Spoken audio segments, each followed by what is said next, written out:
তৃতীয় শ্রেণী ইসলাম শিক্ষা। তো আজকে আমরা দেখাবো তৃতীয় শ্রেণীর দ্বিতীয় সাময়িক পরীক্ষার সাজেশন। ঠিক আছে, তো তোমাদের পরীক্ষাতে কি কি সাজেশন আসবে সেটা আমি দেখাবো। তো হচ্ছে এই 3 অধ্যায় থেকে 4 অধ্যায়, 3 আর 4 এই দুইটা অধ্যায় তোমাদের এবার দ্বিতীয় সাময়িক পরীক্ষায় আসবে।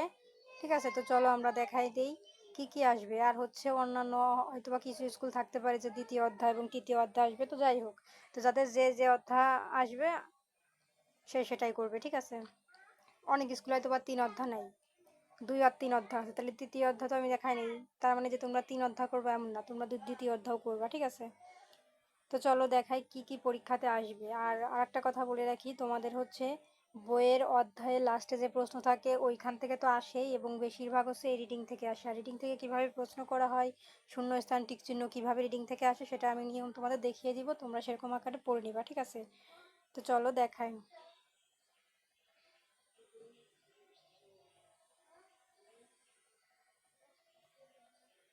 তোমরা রিডিংগুলো ভালো মতো পড়ে নিবা। ঠিক আছে, এই যে দেখো এখান থেকে কিভাবে প্রশ্ন করা হয় আমি তোমাদের টেকনিকটা শিখাই দিই। দেখো এখানে আছে হামিদা হলো আমাদের নৈতিক ও মানবিক গুণ। তো তোমাদের যদি এটা শূন্য স্থান আকারে আসে বা টিক চিহ্ন যেভাবেই আসুক, তো প্রশ্ন আসতেই পারে যে হামিদা হলো আমাদের ড্যাশ, এই যে হামিদা হলো আমাদের নৈতিক ও মানবিক ড্যাশ। হ্যাঁ, তার উত্তর কি হবে? এই যে এটা তো পরীক্ষায় দেওয়া থাকবে না, তাহলে আমরা শূন্যস্থান কি লিখবো? গুণ। ঠিক আছে, এই কথাটা এখানে লিখে দিবা। আর যদি তোমাদের টিক চিহ্ন আকারে আসে যে হামিদা হলো আমাদের নৈতিক ও মানবিক, 4টা অপশন থাকবে, এই যে গুণ থাকবে, আরও 3টা অপশন ভুলভাল দেওয়া থাকবে, তাহলে সঠিক উত্তর, তোমরা যেহেতু রিডিং পড়ছো তাহলে জানো যে সঠিক উত্তর হবে গুণ, তাহলে সেইটাই টিক দিয়ে দিবা। এবং তোমাদের প্রশ্নেও আসতে পারে সংক্ষিপ্ত প্রশ্নে যে হামিদা আমাদের কি, তো তোমরা সংক্ষিপ্ত প্রশ্ন লিখতে পারো হামিদা হলো আমাদের নৈতিক ও মানবিক গুণ। যেভাবে আসুক তোমরা রিডিংটা পড়লে অ্যান্সার পেয়ে যাবা। তো তোমরা এই দেখো এটা একটা প্রশ্ন মতো একটা লেখা, তাহলে কি করবা তোমরা রিডিং পড়ার সময় দেখবা যেটা প্রশ্ন, রিডিংটা পড়ে মনে হয় যে এটা একটা প্রশ্নের মতো, সেটা এইরকম দাগ দিয়ে রাখবা, কালো কালি হোক লাল কালি হোক দাগ দিয়ে রাখবা। তাহলে কি হবে, ওই রিডিংয়ে এরকম দাগ দেওয়া থাকলে পরীক্ষার সময় তোমরা শুধু ওই যেখানে যেখানে দাগ আছে ওই পয়েন্টগুলো পরীক্ষার সময় পড়ে যেতে পারবা, তাড়াতাড়ি হয়ে যাবে। আর যদি দাগ দেওয়া না থাকে তাহলে পুরো রিডিং তোমাদের খুঁজে পড়তে হবে, তোমাদের সময় অতিরিক্ত নষ্ট হবে। ঠিক আছে, তো চলো এরকমভাবে আসে আমি দেখিয়ে দিলাম। আর আমার সাজেশন যে 100% কী পরিমাণে কমন পড়ে এটা তোমরা যারা আমার সাজেশনগুলো দেখো তারাই জানো। ঠিক আছে, তো চলো আমরা আরও দেখাই কি কি আসবে। তো এরকম রিডিং থেকে আমি টেকনিক শিখে দিলাম কীরকম আকারে তোমাদের পরীক্ষায় আসতে পারে, সেগুলো কিন্তু তোমরা লিখে নিবা। দেখো এখানে লেখা আছে নৈতিক ও মানবিক গুণাবলী কি। তো এখানে একটা যদি আমি দিয়ে দিই কি, এই যে তোমাদের প্রশ্নে আসতেই পারে যে নৈতিক ও মানবিক গুণাবলী কি কি। তো তোমরা এখানে 3-4টা পয়েন্ট উত্তর লিখে দিবা, কিন্তু এখানে ছক আকারে আছে দেখে পরীক্ষাও ছক আকারে আসবে এরকম না, তারা এরকম প্রশ্ন আকারে দিয়ে দিবে, তোমাদের প্রশ্নের মতো অ্যান্সার দিতে হবে। ঠিক আছে, তো নৈতিক ও মানবিক গুণ কি, এই যে এই রিডিংটা পড়লে তোমরা পেয়ে যাবা উপর রিডিংগুলো। ঠিক আছে, এখান থেকে উত্তর কিন্তু তোমরা দিয়ে দিবা।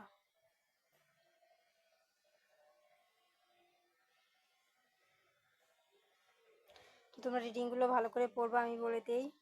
আর এখানে দেখো ডান এবং বাম পাশে মিলকরণ আছে, এটা কিন্তু আমাদের 99% ইম্পর্টেন্ট। এই যে নিচে আর ওখানে দেওয়া আছে। ঠিক আছে, ওটা 99% ইম্পর্টেন্ট, এগুলো পড়বা। দেখো এখানে আর একটা প্রশ্ন আছে যে উদারতা মানুষের একটি মানবিক গুণ, এটা একটা প্রশ্ন। ঠিক আছে, এটা যে কোনো আকারে চলে আসতে পারে, টিক চিহ্ন শূন্যস্থান ডান বা মিলকরণ বা প্রশ্ন। দেখো আর একটা আছে মানুষকে ক্ষমা করা এবং পরোপকারী হওয়া উদারতা। ঠিক আছে, এটা একটা প্রশ্ন আকারে চলে আসতে পারে। যেমন প্রশ্ন আসতেই পারে যে উদারতা কি, তোমরা তখন লিখে দিবা মানুষকে ক্ষমা করা এবং পরোপকারী হওয়া হলো উদারতা। ঠিক আছে,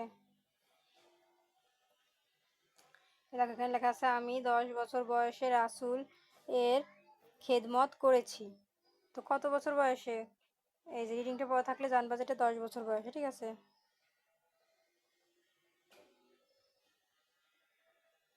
তো এই রিডিংগুলো ভালো মতো পড়বা। দেখো এখানে অনেক কিছু লেখা আছে, এর ভিতর অনেক প্রশ্ন তোমরা পেয়ে যাবা, এগুলো পড়ে নিও। আমি তোমাদের টেকনিক কিন্তু শিখিয়ে দিয়েছি, প্রত্যেকটা ভিডিওতে আমি দেখিয়ে দেই।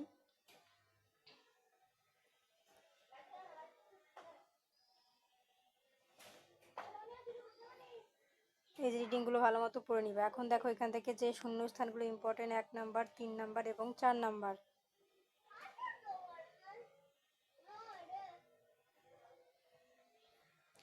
এবং এখানে টিক চিহ্ন আছে মাত্র 1 2 3 4 5 6টা। 6টাই পড়ার চেষ্টা করবা, কিন্তু এখান থেকে এই 3টা হচ্ছে বেশি ইম্পর্টেন্ট। তবে 6টায় পড়ারই চেষ্টা করবা, যেহেতু টিক চিহ্ন খুবই কম দেওয়া আছে। আর এখান থেকে যে শূন্য স্থানগুলো ইম্পর্টেন্ট তা হচ্ছে ক, গ, ঘ নাম্বার এবং উম নাম্বার, ঠিক আছে।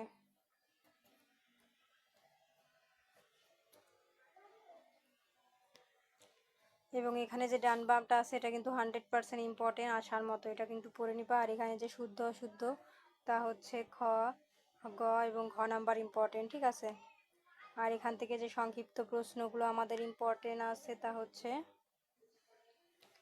ক নাম্বারটা ইম্পর্টেন্ট, গ নাম্বারটা ইম্পর্টেন্ট, ঘ নাম্বারটা ইম্পর্টেন্ট এবং বর্ণনামূলক প্রশ্ন হচ্ছে ক নাম্বার এবং খ নাম্বার, ঠিক আছে। এই দুইটা ইম্পর্টেন্ট।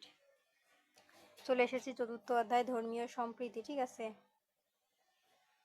তো এখান থেকে তোমাদের রিডিং থেকে অনেক প্রশ্ন আসবে, আমি একটা দেখাই দিই। দেখো এখানে আছে ধর্মীয় সম্প্রীতি হলো সকল ধর্মের মানুষের সাথে মিলেমিশে থাকা। তো তোমাদের প্রশ্নে আসতেই পারে ধর্মীয় সম্প্রীতি সম্পর্কে লেখো। তোমরা কি লিখবা? এই যে ধর্মীয় সম্প্রীতি হলো সকল ধর্মের মানুষের সাথে মিলেমিশে থাকা, কারো ক্ষতি না করা, একে অন্যকে সহযোগিতা করা। এতটুকু লিখলেই প্রশ্নের অ্যান্সার হয়ে যাবে, বেশি বড় করে লেখা লাগবে না, ঠিক আছে।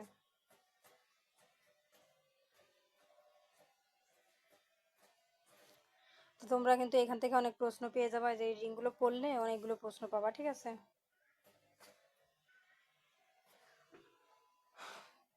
তো রিডিং না পড়লে কিন্তু এই প্রশ্নগুলো তোমরা খুঁজে পাবা না, এই জন্য বেশি বেশি করে রিডিংগুলো পড়ে নিবা। এখানে দেখো কিছু শুদ্ধ অশুদ্ধ আছে, এর ভিতর থেকে তোমাদের 1 নাম্বার 2 নাম্বার এবং 4 নাম্বারটা ইম্পর্টেন্ট।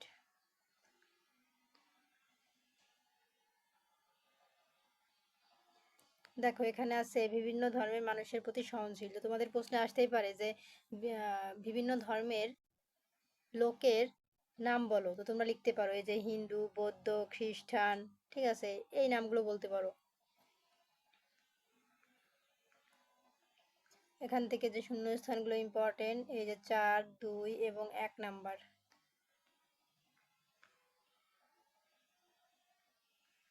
তো রিডিং থেকে অনেক প্রশ্ন আছে, সেটা আমি তোমাদের আর দেখালাম না, তোমরা নিজেরা পড়ে নিও রিডিং থেকে কিভাবে প্রশ্ন আসে, আমি টেকনিক শিখিয়ে দিছি। দেখো এইটার ভিতরে অনেকগুলো প্রশ্ন পাবা, ঠিক আছে, তোমরা পড়ে নিও, আমি বারে বারে আর দেখালাম না। আর এখানে যে ডান বামটা আছে এটাও কিন্তু 100% ইম্পর্টেন্ট। উপরে যেটা 100% বলছে আর এখন যেটা 100% বলছে, এই দুইটার মধ্যে থেকে একটা কিন্তু পরীক্ষায় চলে আসবে। এবং এখানে টিক চিহ্ন বেশি নাই, তার ভিতরে গ, ঘ এবং খ নাম্বারটা বেশি ইম্পর্টেন্ট। আর শূন্য স্থান হচ্ছে ক নাম্বার, গ নাম্বার এবং ঘ নাম্বার ইম্পর্টেন্ট।